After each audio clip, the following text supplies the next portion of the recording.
magorokoto mugoma chapresa tinoona kuti gore richitanga sewikino vakakuitirai maneji nokukupai mota izvino gore roda kupera kudayo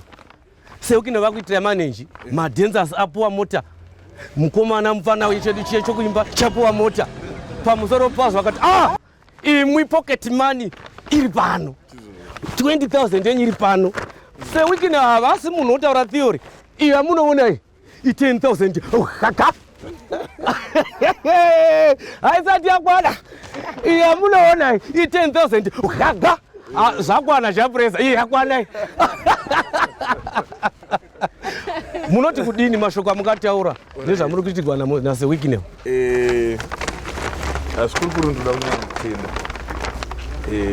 sewikino kuburikidza nezvavaitira industry yemusic muzimbabwe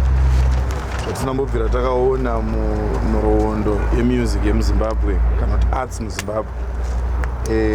chinova chinhu chiri kusimudzira even vakatarisa vari kushuvira kusvika patakasvika kuti kushanda pamwe pacho dzimwe nguva unowana nokuyemura zvokuti kana iwewe pachezvo wako waigona kutadza kushanda kusvika ipapo so ndoda kungotenda zvikuru kuti zvese zvikomborero zvavanoshuvirawo zvizadziswe nekuti pamwe zvichida zvaida muti wakareba wandinogona kukwira ndotenda kuti maita basa mukoma so handina hangu mazhinji and ndikufarira kuti vasikana vanoshanda zveshuwa